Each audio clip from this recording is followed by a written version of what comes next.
Grandpa, the HOA lady's on the fence again. I stood in the kitchen, half a Pop-Tart in hand, sugar dust on my fingers, staring through the glass as Margaret Hensley, Maple Grove's self-appointed law of the land, hoisted one bony leg over our 6-foot wooden barrier like she was storming a fortress in some forgotten spy thriller. Neon vest blazing, clipboard polished like a weapon, foam pads strapped to her knees, damage control after last week's infamous koi pond incident. Her eyes, cold, focused. The kind of woman who'd cite bylaws in her sleep and fine you for snoring too loud. Grandpa Walt didn't even look up, rocking slow on the porch swing, coffee steaming in his chipped navy mug. "Fourth time this week," he muttered. "She's begging for it now." This wasn't about lawn flamingos, not really, or solar lanterns, or wind chimes that jingled just too joyfully. This was war, a silent siege over freedom, one misaligned mailbox at a time.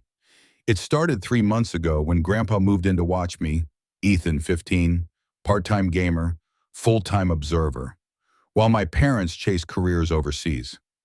A retired Navy engineer with more tools than patience, Grandpa saw the Maple Grove Homeowners Association for what it was, a velvet-gloved dictatorship disguised as community spirit. First came the fine for our mailboxes, teal, unapproved teal. Then the crackdown on his flamingo collection, visual pollution, she called it. But the spark? When we caught her in our yard, tape measure in hand, crouched beside the alias like a forensic agent at a crime scene. No knock, no warning, just her voice, sharp as a gavel.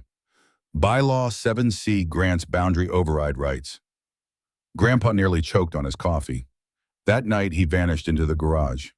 6 hours. We thought he was building a birdhouse. We were wrong. Now here she was, scaling the fence again, crawling toward the oregano patch like a bureaucrat possessed. Grandpa sipped his coffee, glanced at the porch camera feed, smiled. "Watch this," he said. A click. Sharp. Final. From the ground, a sprinkler erupted, not with water, but emerald green spray laced with peppermint oil, his secret blend. Deer repellent, people deterrent. Margaret yelped, slipped, and face-planted into the herb garden. I ran to the door. "You're trespassing." She scrambled up, clipboard raised like a shield, vest dripping, dignity in tatters. Grandpa strolled over, opened the gate. "No need to climb out," he said. "Exit's here." She stormed past, muttering lawsuits. He handed her a laminated sign. "Trespassers may be sprayed." By lunch, Tim next door had leaked the footage. Neighborhood chat exploded. "Green Goblin down, Porch Admiral wins." Someone replied, "Popcorn for the rematch." That night, over meatloaf and Sprite, Grandpa dropped the bomb. "We're wiring the gate tomorrow." I choked. "Is that even legal?" "Only if she's dumb enough to touch it," he grinned.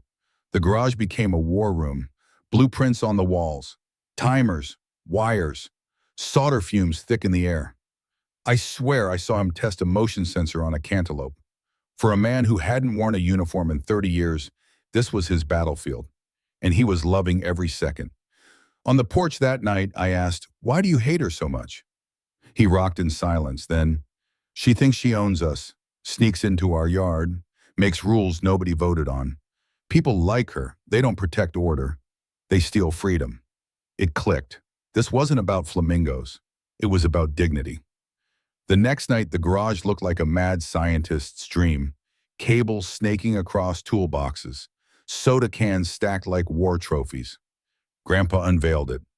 Gate Zapper 3000. Low voltage circuit, motion sensor, camera hidden in a fake birdhouse, evidence, justice, revenge. We set up camp, 2 lawn chairs, burritos, Grandpa's ancient night vision goggles. We waited. The gate gleamed under moonlight, a silent trap. "This is probably illegal," I whispered, mouth full. "Only if we post it online," he said, "Oozy. And only if she sues." 1:47 a.m. The sensor blinked. Margaret appeared. Black hoodie, clipboard strapped, like a sniper's rifle. Her sweatshirt reading, "Order is unity." She crept under the roses, muttering about illicit trellises. As her hand touched the wired vine, zap, a soft spark, a yelp. One sneaker flew into the air. She crashed into the mulch, dazed, then limped off, cursing bylaws no one could see. Grandpa raised his burrito like a trophy. Now she'll respect us. By morning, Tim had edited it. Cartoon boings, circus music. Posted it. Zap. Crash. It spread. Neighborhood chat, Reddit, TikTok. Gate Admiral trended nationwide. Teens on X reenacted her fall. Memes of Grandpa wielding a garden hose like a flamethrower. I begged him to take it down. He shrugged. If I get arrested, just make sure they spell my name right. But the HOA struck back. Manila envelope. Urgent violation. Margaret's cursive slashed the page like a knife. Your electrified gate violates safety codes. Remove within 24 hours or face legal action. Grandpa read it in a mocking voice. Frying bacon. He pointed. They spelled deterrent wrong. I stared. You're stopping, right? He tapped the camera feed. That clipboard's the real weapon. He was electric. Called the yard his DMZ, sketched, Zapper 2.0, gave me a walkie-talkie. For emergencies. That night, a hum.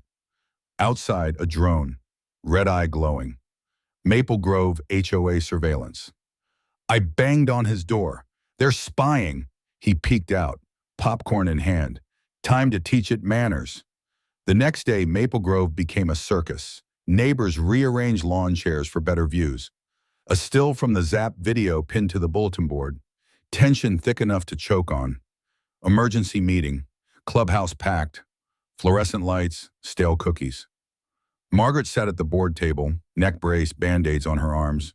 Beside her, Victor Clean, HOA president, real estate mogul, voice so smug it could curdle milk. He stood, hands clasped. Our community is under siege by reckless defiance. He glared at Grandpa. This attack on an officer is anarchy. Margaret fake coughed. Tim muttered. She climbed his fence.